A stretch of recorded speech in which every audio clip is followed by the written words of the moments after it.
أما بعد فأعوذ بالله من الشيطان الرجيم. بسم الله الرحمن الرحيم. كل من عليها فان. آمنت بالله صدق الله العظيم وصدق رسوله النبي الكريم. اللهم صل على محمد وعلى آل محمد كما صليت على إبراهيم وعلى آل إبراهيم إنك حميد مجيد. اللهم بارك على محمد وعلى آل محمد كما باركت على إبراهيم وعلى آل إبراهيم إنك حميد مجيد. محترم دوستو، بزرگو اور معزز سامعین اور اسٹیج پر کراچی بلکہ پاکستان کے مشہور علماء کرام کی تعداد کثیر ہے اور وقت انتہائی قریب ہے. اس وقت ہم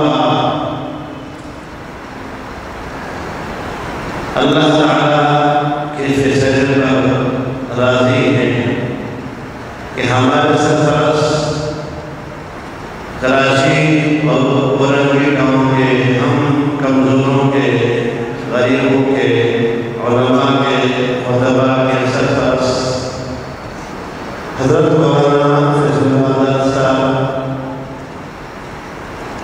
بحکم ربی دنیا سے تشریف لے گئے. یہ تو آپ کو ہے، علم ہے، سب علماء ہیں، محدثین ہیں کہ دنیا میں ہر چیز میں اختلاف ہے، ہر مسئلے میں اختلاف ہے. ہمارے ہاں مسائل دیکھیے، وضو کے مسائل استنجا سے لے کر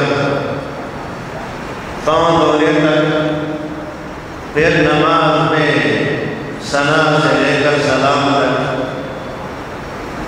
ہر چیز میں اختلاف ہے. اس طرح دیگر مذاہب میں اختلافات ہیں. ایک مسئلہ اتفاقی ہے جس کو مسلمان بھی مانتے ہیں اور کافر بھی مانتے ہیں. وہ مسلم مسئلہ یہ ہے کہ جو دنیا میں آیا جائے،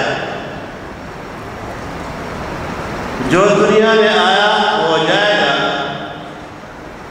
اس اتفاقی مسئلے کے روح سے حضرت مولانا فیض اللہ آزاد صاحب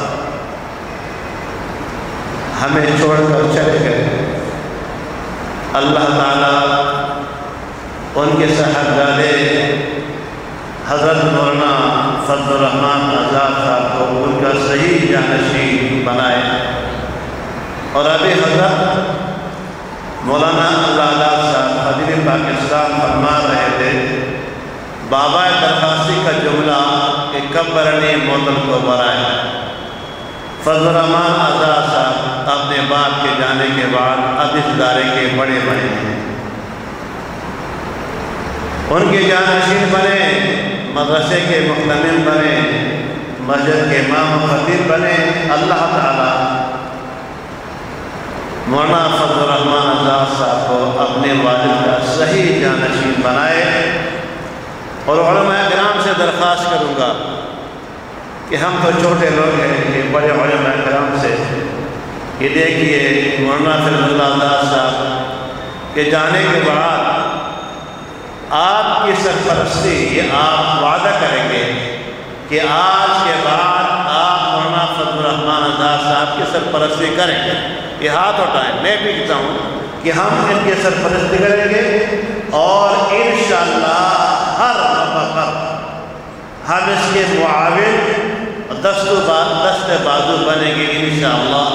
جب تک ہم زندہ ہیں، میں زندہ ہوں تو میں بھی خیال حالانکہ تو بڑے باپ کے بڑے بیٹے ہیں، میں تو کاشتکار کے بیٹا ہوں، یہ عالم کے بیٹے ہیں، بڑے ہیں کہ جب تک اگر ضرورت پڑی ہماری تو انشاءاللہ ہمارا جان مال سب کچھ حاضر ہوگا. دیکھیے بات یہ ہے، مولانا فیض اللہ آزاد صاحب سے میری پہلی ملاقات یہ تو مجھے یاد صحیح یاد نہیں ہے، اتنی بات ہے کہ جس وقت میں طالب علم تھا تو یہ جامعہ مسجد بنی، اور کراچی بلکہ اورنگی ٹاؤن کراچی کے مشہور مسجدوں میں تھی مسجد۔ اس کے لیے بہت سارے علماء کرام انٹرویو کے لیے آئے۔ ہمارے کا عزیز تھے، اب مرحوم ہے مولانا ظہیر صاحب، محمد ظہیر صاحب، اب وہ رخصت ہو گئے ہیں، وہ بھی یہاں انٹرویو کے لیے آئے ہیں، اور ان کا کیونکہ وہ عرب میں ہو چکے تھے، خطیب بھی تھے، یعنی ہر لحاظ سے صاحب تقریر بھی تھے، صاحب تحریر بھی تھے، عربی انگلش پر تو عبور تھا، اردو اور پشتو تو اپنی زبان سمجھے آپ۔ ان کا خیال تھا کہ مجھے یہاں خطابت کے لیے موقع ملے گا۔ پھر اس کے بعد معلوم ہوا کہ یہاں جس کا تقرر ہوا ہے وہ امام اہل سنت اور میرے مربی مفتی احمد الرحمن صاحب اور مفتی اعظم پاکستان جو میرے شیخ ہیں مفتی ولی حسن صاحب رحمۃ اللہ علیہ کے ایک معتمد ہے، ایک معتمد ان کا تقرر ہوا ہے۔ لیکن پھر میں یہاں اورنگی ٹاؤن میں پھر میں فارغ ہوا، اورنگی ٹاؤن میں امام و خطیب بنا، مولانا سے ملاقات نہیں ہوئی۔ ابھی ذکر ہو رہا تھا کہ مولانا نے انتخاب بھی لڑا، جوہر کا دور کا غالباً سن تو مجھے یاد نہیں ہے۔ مولانا صاحب ایم اے میں قومی اسمبلی کے امیدوار تھے، اور قاری الرحمن صاحب صوبائی کے امیدوار تھے۔ ان سے ہماری شناسائی ملاقاتیں تو پہلے سے تھی قاری الرحمن صاحب سے۔ ایک دن یہ دونوں حضرات میرے مسجد میں تشریف لائے، بس وہ ہم دونوں کی پہلی ملاقات تھی، اور الحمدللہ اس کے بعد ہمارا تعلق قائم رہا۔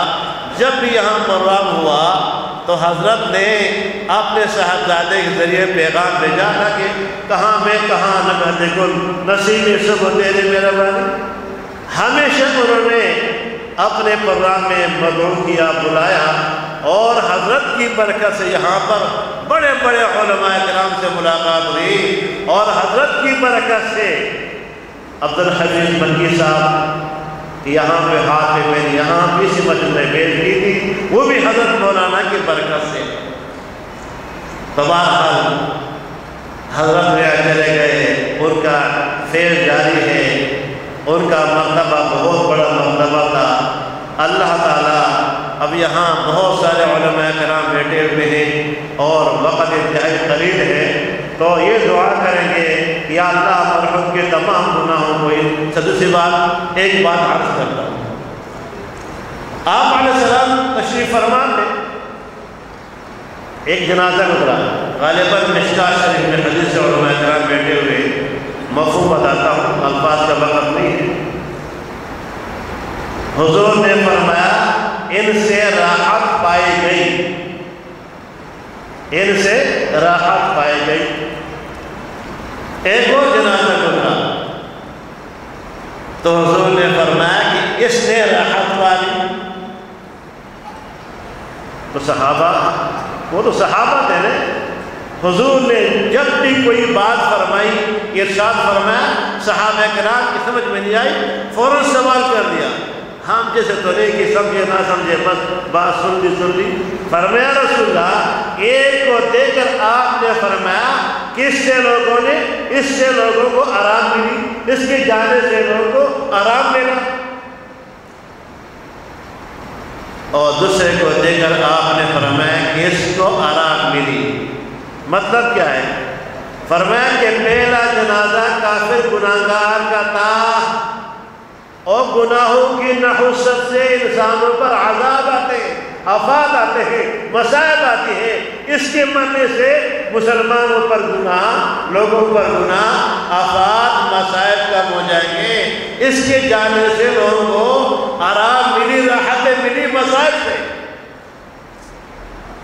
اور فرمایا دوسرا، فرمایا کہ وہ اللہ کا نیک بندہ ہے، اس کو دنیا کے مصائب سے آرام ملی۔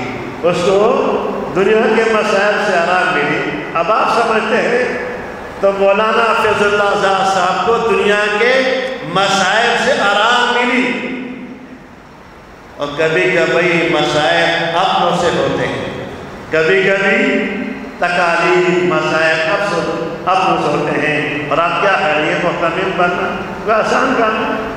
بہت بڑا کام، مشکل کام ہے کسی کے سامنے جو دن میں لانا، اتنا بڑا مدرسہ بنانا، مسجد بنانا، پھر طلباء کے راشن کا بندوبست کرنا، قیام کام کا بندوبست کرنا، کتابوں کا بندوبست کرنا، یہ آسان کام نہیں ہے۔ میرا چھوٹا سا مدرسہ ہے، میں اس کے لیے کتنا پریشان ہوں۔ اب جس کے ادارے بڑے ہیں وہ کتنے پریشان ہوں گے۔ اور محتمم عام طور پر شوگر کی بیماری میں مبتلا ہوتا ہے۔ کیوں؟ طالب علم پڑھ رہا ہے، جا رہا ہے، بھائی کیوں گیا؟ طلباء تو بادشاہ لوگ ہیں، علماء تو بادشاہ لوگ ہیں، سال کے بیچ میں استفادے لے نکلے جائیں گے۔ ارے بھائی ساری پریشانیاں محتمم کو ہوتی ہے، اس لیے محتمم حضرات بلڈ پریشر کے بھی بیمار ہوتے ہیں اور شوگر کے بھی بیمار مسائل ہوتے ہیں۔